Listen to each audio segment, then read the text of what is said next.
Dash here with Rolling Bones. Today we're going to be talking about Dracula's America, Shadows of the West. You can play this game a few different ways. One, just traditional Old West, posses of cowboys fighting each other for territory, or lawmen versus outlaws, Native Americans versus cowboys, however you want to play it. Or you can play it with the supernatural element. The backstory brings Dracula from Europe into the Civil War. He joins Lincoln's political advisors, and after the Civil War is over, he assassinates Lincoln and declares himself president for life. Dracula's Red Hand Coven takes over and is spreading to the west. There is a group of vampire hunters called the Twilight Order that have come over from Europe, and they are trying to finish the job of destroying Dracula and the other vampires. Then you also have the Crossroads cult, which are the group of cultists led by some demons that are railroad barons, and they're trying to leech the land of its magic. And the Native Americans have joined forces and are using their magics, their skinwalkers and other magics, to combat the forces of the Crossroads cult. Then you have two other factions in the main book, the Dark Confederacy, which are necromancers trying to raise the South by raising dead Confederate soldiers to come fight for them. And you have the Congregation, which are freed slaves and others who are fighting against the Dark Confederacy, and they're using voodoo and other magics like that. In expansion books, you have other groups that are introduced as well, but I'm just going to talk about those ones in this video today. The mechanics for the game are pretty simple. You have a rank, or a grit that they call it in the game, and most of your tests are based off your grit. You have a novice who uses a 6-sided dice, a veteran who uses 8-sided dice, and the hero who uses 10-sided dice. The tests are, you're trying to reach a 5 or better, and it's typically with 3 dice, and the number of successes you get determine the outcome of the test. So the novice rolling d6s, it's difficult for them to get successes, whereas the veteran with the 8-sided dice, they have a little bit better of a chance, and then the hero with the 10-sided dice, they have it much better. And so those are the core mechanics of the game, or that's the core mechanic of the game. It's pretty simple, but it's a lot of fun to play. So let's get started, and I hope you enjoy this. The first thing you're going to need to play Dracula's America is the main book.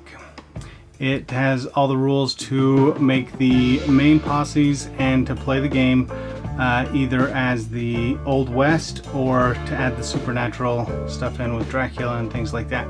This book can be found on Osprey's website. You can get it digitally or in the hardback. There are 2 expansions to the game. One is Hunting Grounds, and that adds more rules as well as more factions to fight as, and so does Dracula's America, Shadows of the West, Forbidden Powers. Those are both expansion books.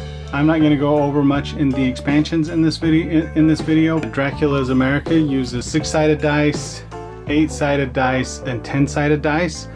Each player will also need their own deck of cards. This is how the turn sequence is chosen. In the book it will go into further detail about this, but you draw a hand based on the size of your posse that you're playing with, or how many people in your posse are left.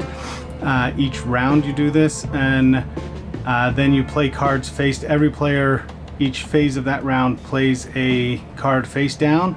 You flip them over, and the highest card gets to go first. There is some strategy involved there, because sometimes you don't want to go first, so you'll use your low cards. You need status tokens for each model. Once they have activated each model, you can't activate it again till the end of the round. You need a token that says that they're done. because of the playing cards in the game, I decided to use poker chips as those tokens. I thought it would be more fun that way. So right now I've just gone and put, for the done tokens, I've just put a D on there to show that they're done. Eventually I want to put pictures on there or writing on there that says it, that is better than my handwriting, but I haven't got to that yet. One of the statuses that your people can be in the game is shaken. So I have those for those guys. Then another condition your people can be in is lookout, which means that they're waiting for someone else to act. Then there are spells if you're doing the supernatural, playing the supernatural portion of the game. So one of those spells is a warding circle, keeps you protected from supernatural things. Then there is blessed, which is another spell you can put on someone and they can re-roll one of their failed rolls. And then there is another one which is curse, which you can put on someone else and make them lose one of their successes. Just like most other war games and things, you will need something to measure with. Another marker that you need is tokens for objectives. So usually you're trying to get loot in the game, so these are just some objective markers that I've made for this game. Just usually 6 is pretty standard in different games, so I've just made some chests that were broken, some chests full of gold, some are broken open, some aren't, and then some bags of money. Obviously they're not like the best, but they work for what I want. Now we'll get into the models that I use for the game and for the different posses and for the different things. One thing to be aware of, there are models, official models for this game, and you can find those on North Star Miniatures website. They have the models to this game as well as Frostgrave and other games as well. But I have chosen to use other Western models and other models that I have from other games. The posse that I use most is this setup here, and I usually use them as Twilight Order, as vampire hunters. And these models, most of them, so these ones here came from Hero Forge, a website that you can go to, design a model, and then they will 3D print it and ship it to you. Or now you can go on, design the model, buy the file, and then if you have a 3D printer you can print that at home. So those are the ones that I use for that. And this other guy, this last guy here on the end, he is from a game called Malifaux. One of the things that the Twilight Order can do, they can hire a Crusader, and so he's a hired gun. That's the model that I use as a Crusader. He came from a mini crate box that I got in the mail, and he's Van Helsing, but to me he works pretty well as a Crusader, coming over from Europe to help vanquish the vampires. As well as another person they can hire themselves, or they can summon, with their, if they get an Arcanist, they can summon a Seraph, which is kind of a type of angel. So I made this model as well on Hero Forge. Here we have the models that I use for Dracula's Red Hand Coven. With these, the 4 models, 2 models on each side, came from a company called Black Scorpion Miniatures, and then the 2 in the middle come from Malifaux as well. So these are the models that I use as them. They can hire a Carpathian Guard. I don't have a model that fits very well as a Carpathian Guard, but when I have needed to, I just use this Dark Knight looking guy and use him as my Carpathian Guard. Then you have my Dark Confederacy posse. Again, the Dark Confederacy is necromancers, and they are raising dead Confederate soldiers to come back and fight for them. My Revenants, which are these front 3 here, they came from Hobby Lobby. And then the guys behind them, these guys here, came from a Civil War train scenery pack. The necromancer here himself, he came from a game called Knuckle Duster, or a website called Knuckle Duster. My Native American Skinwalkers, Those are the models that I use for them. The front row came from Black Scorpion Miniatures.